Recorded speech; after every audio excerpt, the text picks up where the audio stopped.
Architect. Next. Architect. Architect. Next. Doctor. Next. Doctor. Bumbero. Firefighter. Okay, fireman. Bumbero. Nurse. Nurse. Okay, very good. Next. Law. Judge. Attorney. Lawyer. Judge. Lawyer. Next. Librarian. Student. Teacher. Libro. Pagkabutan niyo ba? Next. Okay, next. Policeman.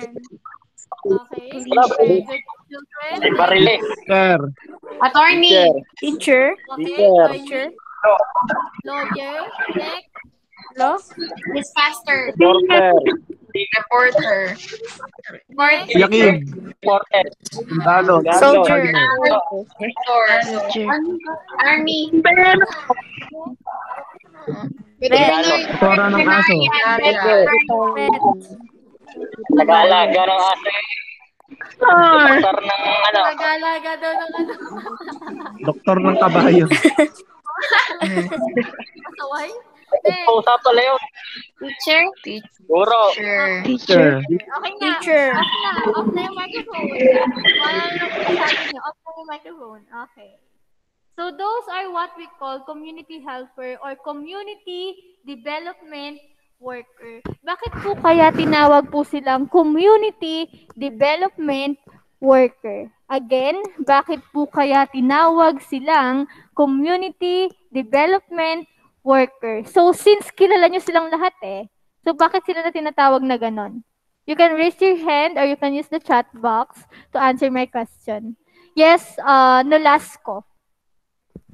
Ma'am, kasi po sila po yung yun po yung mga work na bumubuo po sa isang community po.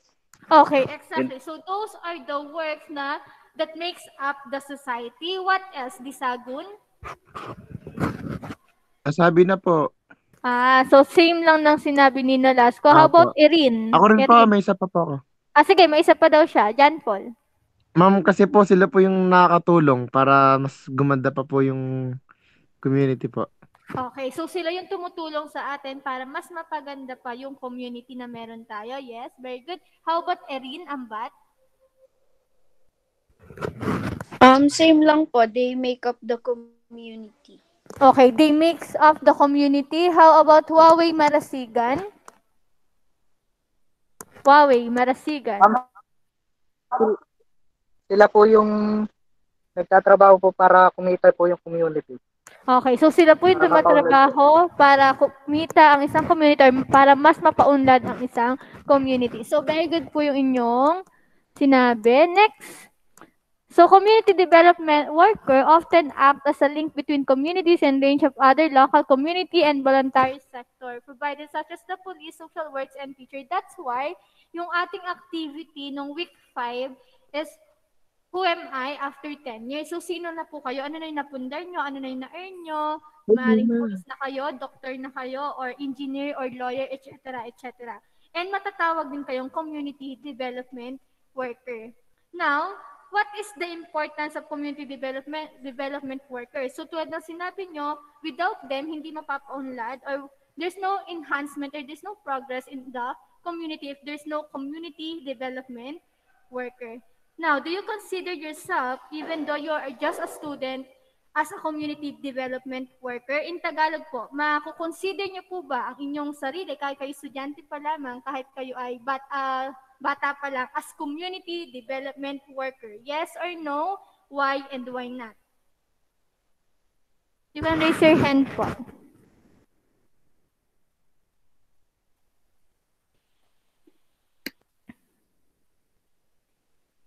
Yes, Danica Mendoza. Para sa akin po, opo. Kasi isa ka din po kasi sa dahilan para po mabuo po yung community. Okay, very good. Kasi ikaw yung isa sa mga bumubuo para magkaroon ng isang community. And even though you're just a student, meron kayong mga tasks and responsibilities na ginagawa sa isang community. Hindi man sa bahay, hindi man sa school, pwede rin sa ibang clubs or association na kinabibilangan nyo. And yung activity din natin last week is proof that you are engaged in your community. So doon pala, makikita natin talaga na may nako-contribute ka sa iyong community. It's either you are belong to team ng volleyball or ng basketball or volleyball, and choir member ka sa church, etc. So makikita natin that you are engaged and you participate in that community. Next po. So they seek to actively engage communities in making sense of issues which affect their lives, etc. So, what if there's no community development worker? What if there's no police, no teacher, no lawyer? What will happen po? Imagine nyo po yung isang mundo na walang police, walang teacher, etc. Ano po kayang mangyayari? Ma'am, Okay, yes, John Lee Antolin.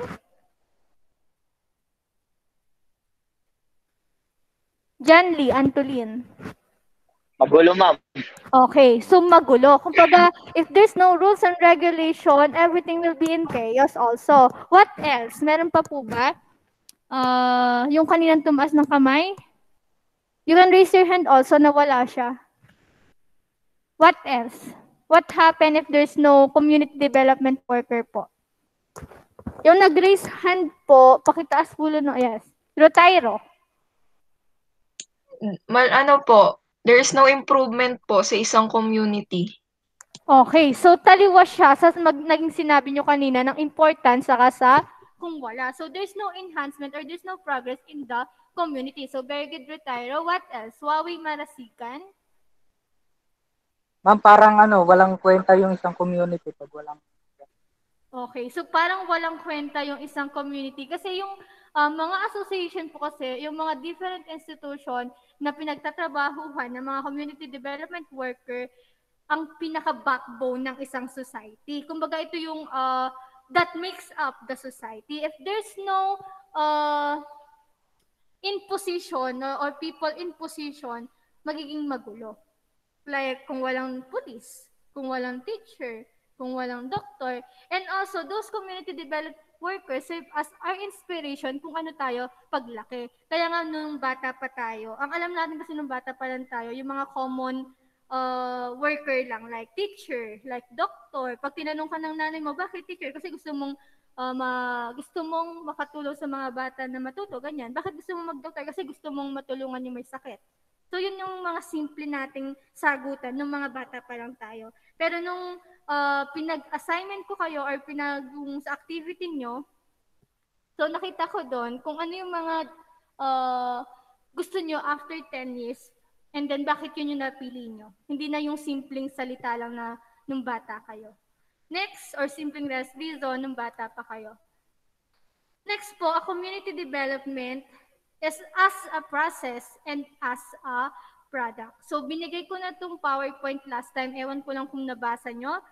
Pero, bakit kaya sinabi na ang community development daw is as a process and as a product? Anyone? Ma'am, paulit po ng tanong. Bakit po yung community development is as a process and as a product? So may two factors po daw yung community development o yung pag-unlad ng isang community, which is as a process and as a product. Bakit po kaya?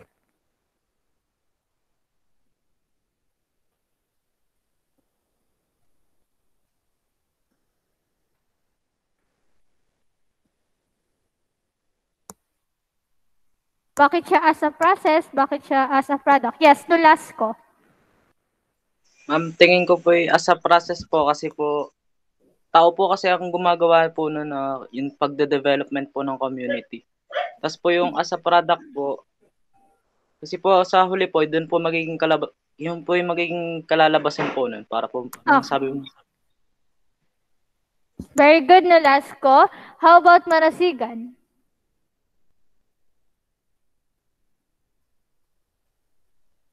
Wawi Marasigan.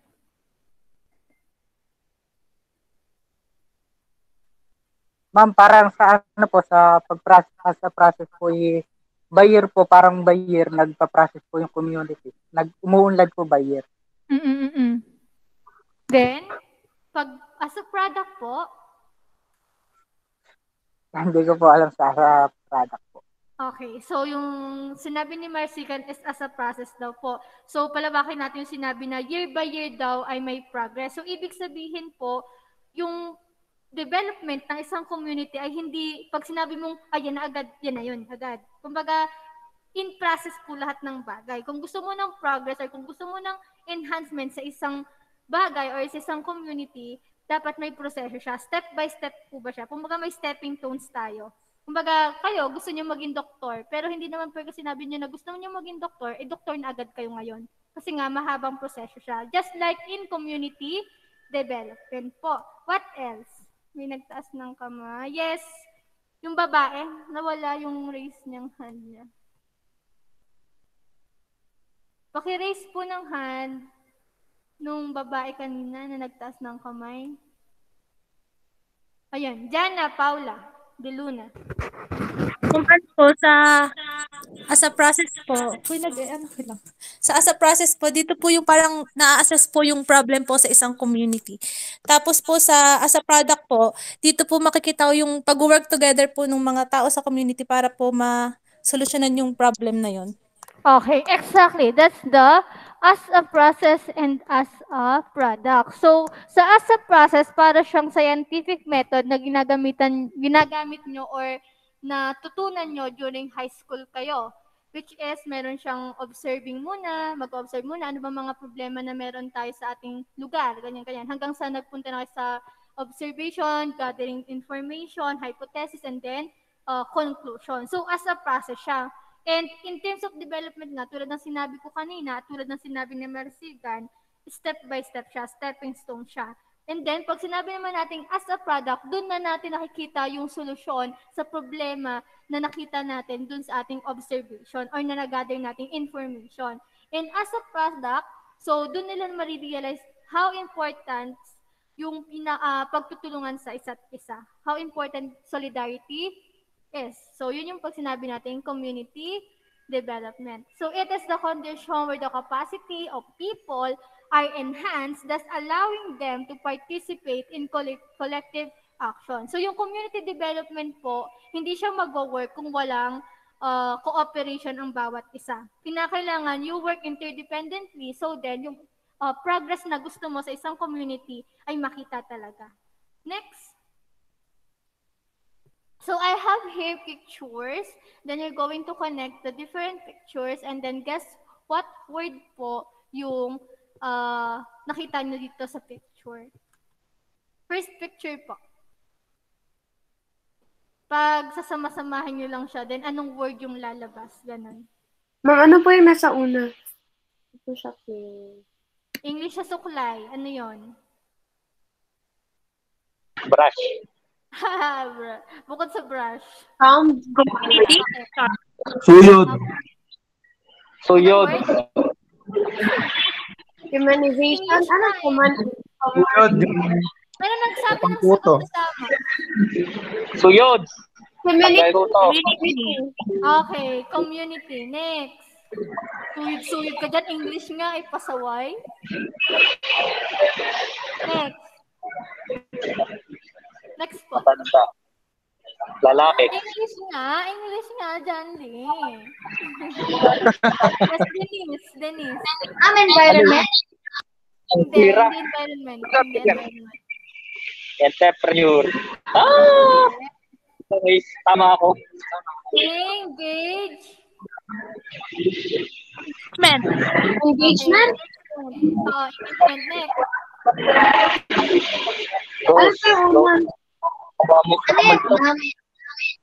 Yung isa, Lida. Lida to, Lida. Ano po siya? Ha? Ano po yung una, ma'am? Di po siya dito. Hindi.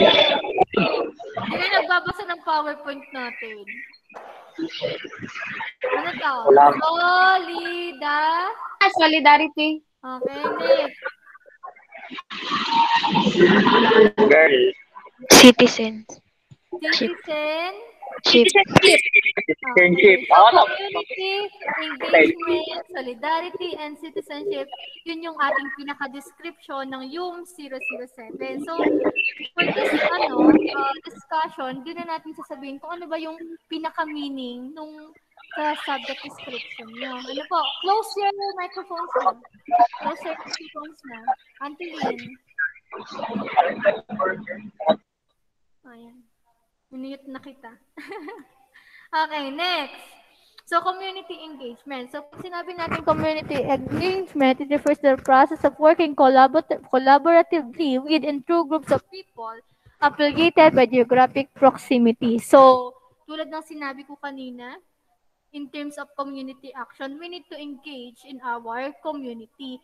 And yung mga pinasa nyo sa aking pictures na proof na kayo ay engage sa community, yun. Ibig sabihin talagang nakikilaw kayo, nakikiparticipate kayo doon sa activities na meron ng isang barangay. It's either isa kayo sa nagre-resolve ba ng mga issues and problems na meron sa isang community, or pwede rin isa rin kayo sa mga nagko-contribute kung ano yung kaya nyong ibigay sa inyong community. So, yun yung pag sinabi natin community engagement. And mas maganda dito, in terms of engagement, hindi kayo gumagawa ng action because of incentives na matatanggap nyo doon sa activity na yon. Mas maganda dito is yung volunteer lang kayo or nagbibigay lang kayo ng donation ng taos-puso. Hindi yung humihingi kayo ng kapalit. Marami kasing na YouTuber or influencer na nagbo-volunteer or nagbibigay ng donation or nagbibigay ng fund, pero gumagamit sila ng media and then ipapalabas na sobrang bait nila. Ganun.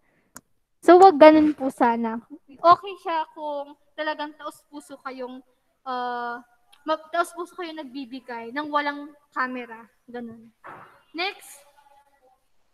Implementing community engagement have this 6 C's of a successful community. So first po ay capability. What do we mean by capability? Or how would you define the word capability po? You can raise your hand po.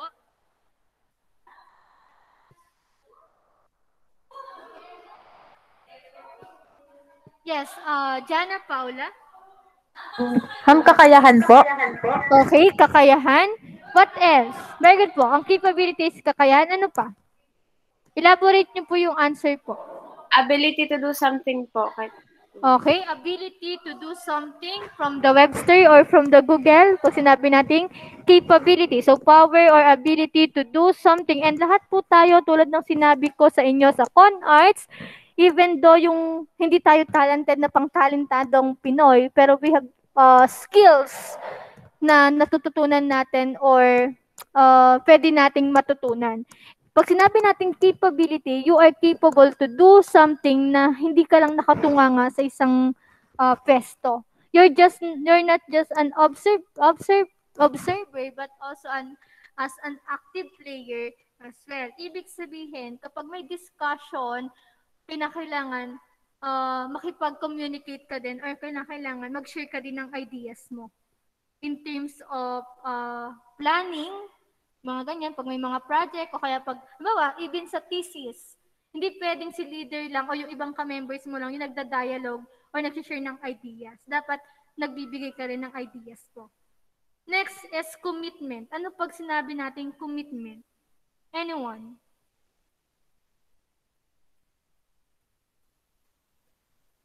Commitment po. Yes, Danica Mendoza.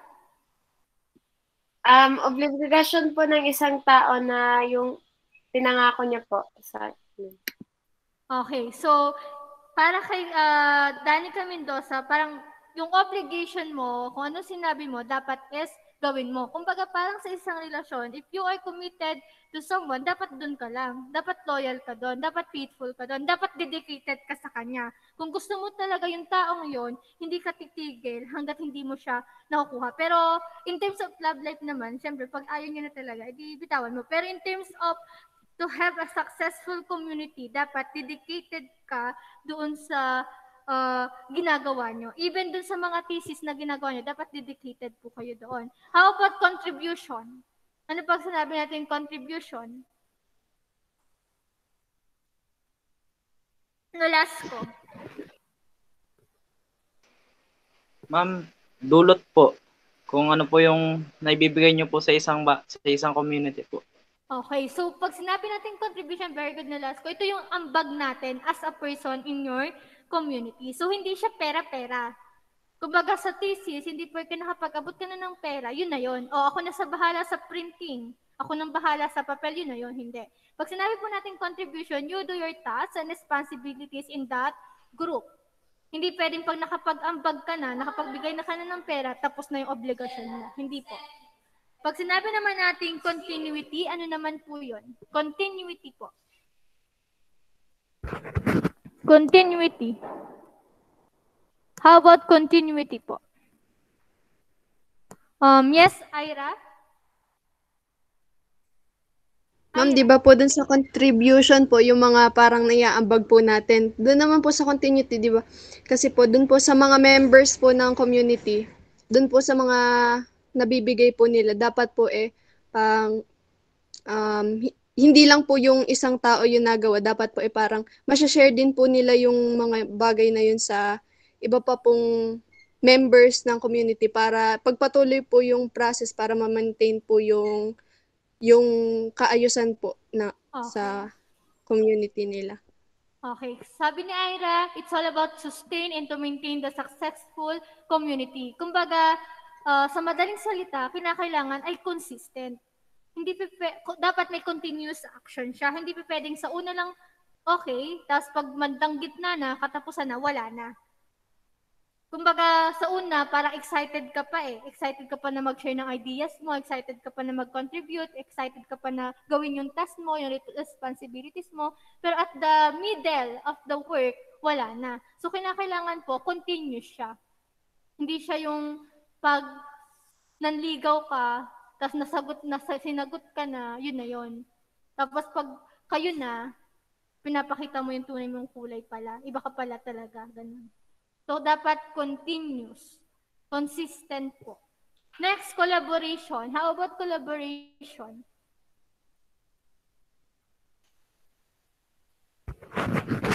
Collaboration po. Yes, Huawei Marasigan.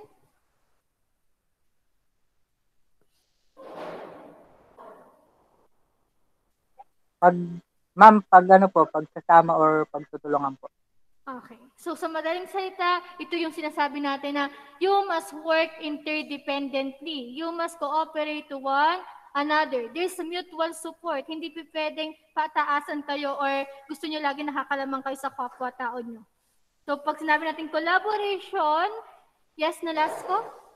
Meron pa po, Nolasco? Para pong brainstorming po. Okay. So, kinakailangan sumama ka or makisali ka sa pakikipag-brainstorming. So, halos nandyan na lahat Kinakailangan may contribution ka, may ambag ka. Kailangan nakikipagtulungan ka sa kanila. Hindi yung tipong survey na nga lang pinapagawa sa'yo ng leader mo, hindi mo pa magawa. Pinapasagutan lang sa'yo yung survey, hindi mo pa magawa. Diba, uso yun sa thesis? Ang daming sa thesis kasi nga, hindi natulong yung iba, leader na lang lagi ng leader ang nagawa. Ano po, lalo na ngayon, sobrang hirap namang i-PM ng mga estudyante, ng mga classmate nyo. Naka-ignore messages, ano? Next, conscience. Ano pag sinabi natin conscience? Okay, Jan Paul, okay. Yes, Danica Mendoza. Like, alam nyo po yung yung tama o mali na ginagawa nyo po para po, yan, okay po, Danica Mendoza. Ang ikling-ikling nyo naman magsagot. Okay, so pag sinabi natin conscience, the community must be guided the ethics and principles kung saan dapat tumira tayo sa isang community na merong trust and respect. Kumbaga, yung respeto po is binibigay mo sa ibang tao and then ibinabalik mo rin sa isang tao. Kung gusto mong respetuhin ka, dapat respetuhin mo rin sila. Parang ganun. So, those are the 6 Cs to have a successful community. Ang community naman natin is successful, kaso nga lang, minsan, hindi nagiging consistent yung isa diyan, lalong-lalo na yung sa conscience. Kasi minsan, nawawala yung trust and respect sa ibang tao. Which is, yun pa yung pinakamahalaga, yun pa yung wala. Next. community solidarity. So, pag sinabi natin community solidarity, it refers to the idea of unity or feeling of agreement among individuals with a common interest. Community solidarity is the core or the vital part of community engagement. Hindi sapat yung nakipag-engage ka lang sa kanila. Oo, nandun ka nga, wala ka namang ginawa. So what's the sense? So pag sinabi natin community solidarity, you are engaged and you collaboratively working with them. Ibig sabihin, tumutulong ka talaga sa kanila. Kasi yung iba sa atin, mema lang yung clubs. Mema lang yung, okay, kasala ko sa SK, mema lang naman. Pero hindi naman ginagawa yung responsibilities na nakaatang sa kanya. O kaya pwedeng mema lang na class officer siya. Diba? So it is a mutual commitment to one another's well-being. So it is about more than investing a week in another's life, more than knowing one another's name and caring about one another's lives. So if you are part or belong to one community, hindi sapat na kilala mo lang yung pangalan niya. Kumbaga sa circle of friends nyo, di ba may mga tropahan kayo, hindi sapat yon na alam mo lang yung pangalan, apelyido niya. So, syempre, alamin mo rin kung saan siya masaya, kung saan siya malungkot, ano yung weakness niya, ano yung strength niya. So, then, ma-advisean mo siya ng naaayon sa kanya. Ganon. Malay mo, may problema na pala, tapos hindi mo pa rin alam, di ka nakakaramdam. So, yun po. Pag sinabi natin community, solidarity. Next is citizenship building. So, ano pag sinabi natin citizenship? Anyone? How would you define the word citizenship?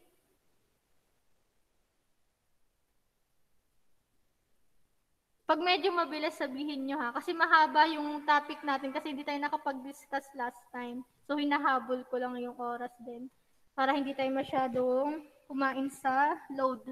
Yes, Jana Paula? Status po ng isang tao sa sa isang country. Okay, exactly. Very good. So it is the status or our status under the custom or law. And alam naman natin na ang citizenship natin po ay Pilipino. So saan nakikita lagi yung citizenship? Sa resume or biodata or kapag meron tayong pinipil up na documents like that. Sometimes po yung citizenship, ang tawag dyan is nationality. Ang nationality naman is ginagamit na word internationally. Pero some countries, ang citizenship at nationality ay ibang word. Pero pagdating sa atin, halos tulad lang sila. Kung ano yung nationality mo at citizenship mo, yun lang din yun, Pilipino. So, what is the importance of having this citizenship? Bakit ba mahalaga na magkaroon tayo ng citizenship? Bakit ba mahalaga na ma-register tayo as Pilipino? Anyone?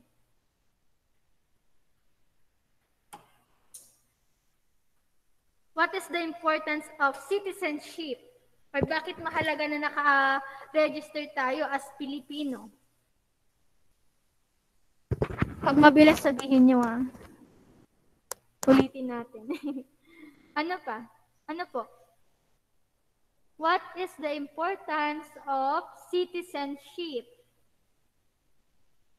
Bakit kinakailangan na meron tayong citizenship? Yes, Ira Eduardo? Ma'am, parang kasi po, part na po yun ng identity po natin. Okay. Kasi po ma'am, di ba, katulad po, tayo po, Pilipino, parang alam po natin yung pagkakaiba natin dun sa mga Amerikano, mga ganon. And iba-iba din po kasi yung mga benefits na nakukuha natin dun sa mga, kunwari, sa gobyerno po natin, iba po yun dun sa kanila as Pilipino po. Exactly. That's why citizenship is very important kasi ito yung nagbibigay ng identity sa atin or in Tagalog, pagkakakakilanlan. Kasi kung wala kang citizenship po, you're stateless. And wala pong taong nabubuhay naman na stateless. Kasi nga, meron namang requirements or different reason para magkaroon tayo ng citizenship. Pero syempre, i-register pa yun. Kailangan may certificate ka din, etc., etc. And tulad na sinabi ni Ira Eduardo, iba't iba kasi yung benefits na meron sa isang bansa. And because meron tayong citizenship kung saan tayo naka-base, for example, Pilipino tayo, lahat ng rights na meron ang isang Pilipino, meron din po tayo noon. Okay? Kaya nakalagay dito, it characterizes the relationship between a citizen and a political community. Isa sa part na right natin is na meron tayong citizenship is yung right to vote. Kung hindi ka po nakaregister as Filipino citizen, wala kang karapatan para bumoto. Yun lang yun. So it confers the rights and duties of an individual as a member of a political community. Of course, every right also has obligation and responsibilities. Kumbaga, kung tayo ay nasa bansang Pilipinas, we need to obey or we need to oblige those rules and regulations na meron ng ating bansa. Even naman sa ibang bansa, may ganun din. And sometimes, di ba, may nababalita tayo ng ibang bansa na nagkasala sa ating bansa pero pinapauwi sa kanilang bansa at doon sila pinaparusahan. But yung masakit lang sa atin, kapag tayo yung nagkasala or may nagawa tayong kasalanan sa ibang bansa, hindi tayo napapabalik sa sarili nating bansa. Pero sa ibang bansa, kaya nilang kunin at doon hahatulan. Ganun yung nangyayari. So that is the importance of citizenship. So there's a several reason for us to have this citizenship po. So first is jus sanguinis. So jus sanguinis came from the Latin word jus, which means law, sanguinis, which means blood. So ibig sabihin, ang jus sanguinis is law of blood.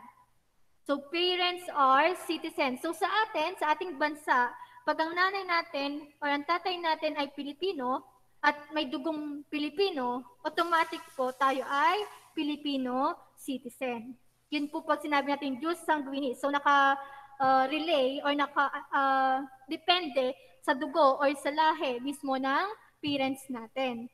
Pag sinabi naman natin jus soli, pag sinabi jus, which means law. Pag sinabi naman natin soli, which means soil, as in lupa, S-O-I-L, law of soil. So born within a community, kung saan tayo pinanganak, automatic, yun yung ating citizen. Kahit po kayo halimbawa ang parents nyo ay Pilipino, tapos ang mama mo ay nandun pinanganak sa Amerika, so may karapatan ka po na makuha ang American citizenship. Basta po, ma-meet nyo yung requirements na meron yung bansang yon. So case-to-case basis siya. Iba't ibang country, iba't ibang basis po para makuha yung ating citizenship. Hindi po siya as in madali na kunin agad. Na yun agad yung citizenship nyo. Next po is jure matrimony, marriage to a citizen. Yan po yung ginagawa mostly ng mga Pinay sa atin or meron din ng mga Pinoy na nagpupunta sa ibang bansa, then maglalas sila doon or mag-stay sila doon for 5 years and then mag-aasawa ng foreigner, yung Pinoy na nagpupunta sa ibang bansa, then maglalas sila doon or mag-stay sila doon for 5 years and then mag-aasawa ng foreigner para yung citizen na yon ay makuha nila o magkaroon sila ng citizenship dun sa country na yon. Mostly ginagawa po yan ng mga tao na nag-work abroad tapos hindi nakauwi and na-expired yung visa. So wala na silang wala na silang parang magawa. So ang ginagawa na lang nila, mag-asawa doon para may citizenship sila doon. And then, yung naturalization naman, pwede naman to yung dual citizenship. Pag sinabi naman natin dual citizenship, pwede kang maging Philippine-American citizen. Basta, titira ka doon, ma-meet mo yung requirements, and then may exam din siya para ma-naturalize ka as American citizen. So, meron akong kakilala po na nag-naturalize siya pero tinanggal niya yung Pilipino niya. So, ang nakaregister na lang sa kanya, lalo na sa passport niya, ay American citizenship. Although Pilipino siya pero tinanggal niya yung Pilipino. So, dahil COVID, kasi pumunta siya ng US, nahirapan tuloy siyang umuwi. Di ba lockdown nga? Pag lockdown, hindi pinapauwi yung mga foreigner or galing sa ibang bansa unless magpakita ka ng patunay na ikaw talaga ay dito rin, taga dito ka rin sa bansa natin. So ang ginawa niya, since ang passport niya ay American citizenship, pinakita niya na lang yung marriage contract niya ng asawa niya na nandito sa Lian, Batangas. So, yun yung ginawa niya.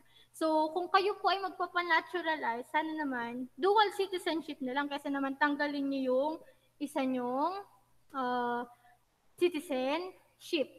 In terms of naturalization also, pwede rin po yung parents nyo ay both Filipino, then mag-stay kayo sa US ng ilang years, and then mag-exam kayo, ma-meet nyo yung requirements nila, and then yun, pwede na kayong magkaroon ng dual citizenship. Naiintindihan po dito. Kasi po, different countries, different requirements yung kinakailangan.